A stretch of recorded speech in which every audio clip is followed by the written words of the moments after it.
Hi everyone, and thank you all for joining me today on my speech on inactivity in children. Children today spend an average of 6 hours each day in front of the computer and TV, but less than 4 minutes a day of unconstructed outdoor play. That has led to the number of overweight children between 7 and 13 years old to double over the past 15 years. I'm Maddie Davidson, and I'm going to educate you on ways to extend your child's life through a more active lifestyle by building guidelines around technology use. Is your child beginning to lose their conversational and reading skills by being overexposed to technology? Children as young as 3 years old are becoming addicted to technology, and it's growing increasingly important for children to embrace their childhood and the importance of play.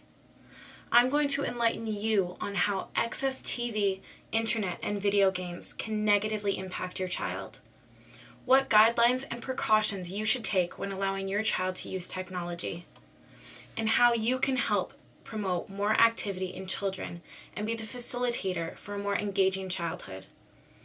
Firstly, let's look at the harsh impacts technology can have on your child.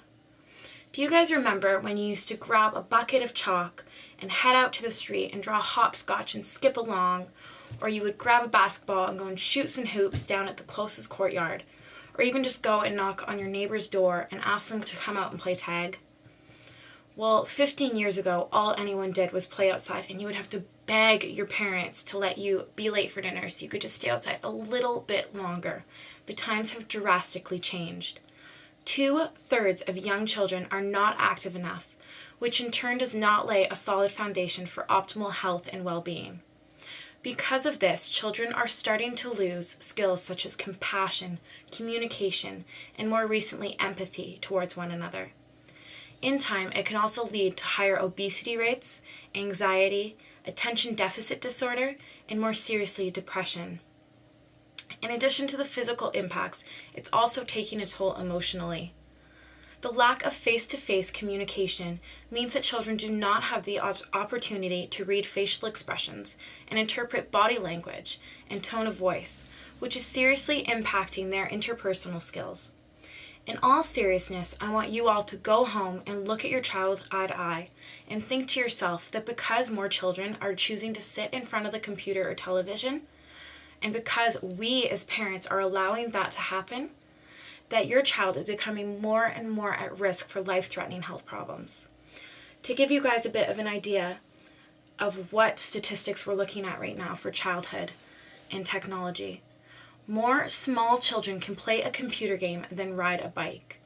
58% of children aged 2 to 5 know how to play a basic computer game. More kids aged 2 to 5 can play on a smartphone application, so we're talking like Angry Birds and whatnot, and 19% of them can do that over tie their shoelaces. And more small children know how to open a web browser over being able to swim unaided. But there are ways that you can help prevent this from happening. Nobody said that a little bit of technology wasn't healthy. It's simply knowing when to cut back. In fact, it's been proven that a healthy dose of technology can highly impact and improve IQ scores and teaches children how to multitask. When we look at this issue head on, technology is not to blame. In all seriousness, it's a matter of giving our children uncontrolled access to those means. Thankfully, there is a solution. In order for children to reap the benefits that technology does have to offer, 2 key practices need to be followed, and that's parental controls and moderation.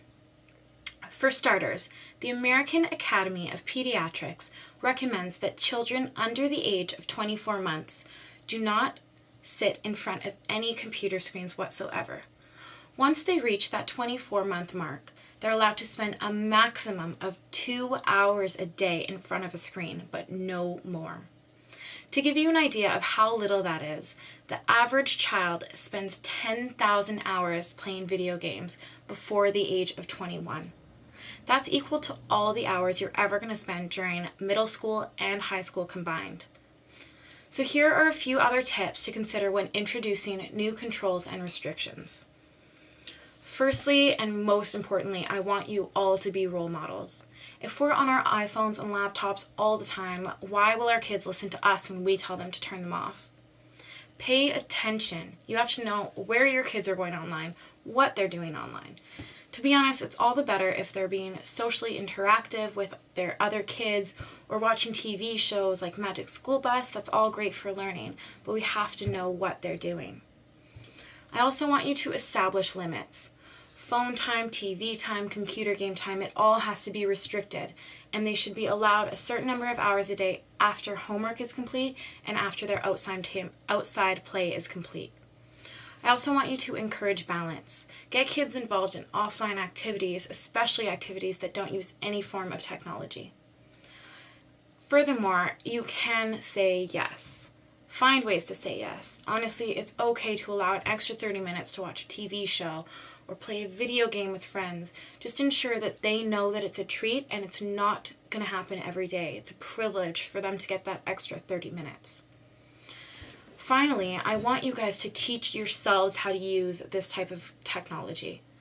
Learn to text, send a mobile photo, set up your own Facebook page as much as you possibly can learn. It's impossible to guide your children in something that you don't understand how to do.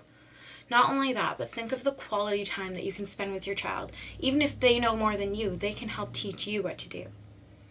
So in addition to putting limits in place and controlling the use of these technologies, we also need to encourage children to start embracing their childhood.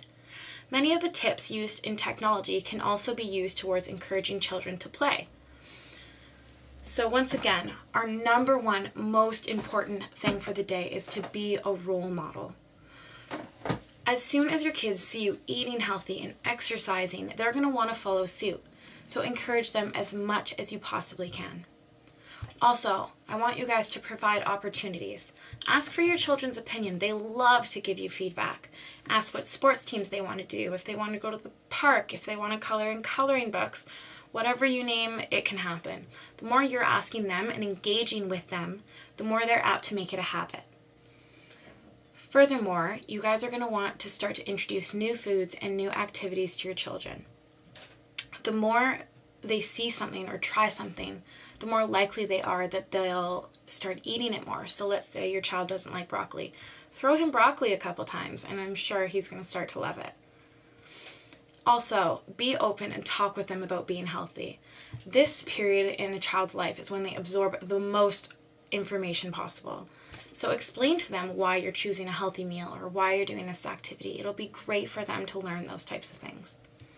Finally, please focus on fun. These guys are kids, they're young, this is what they like to do. So think of activities like going to the zoo. You're going to walk around the zoo for hours or bike to the park.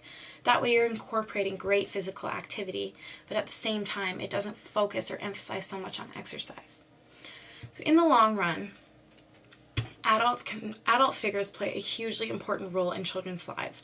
By following a set of a few guidelines, they can have a positive impact on the way that child develops and grows older. I'll hand out a healthy eating and physical guide to all you parents that's called Helping Your Child, Tips for Parents, that breaks down more tips on eating healthy, physical activity, and ways to limit your technology.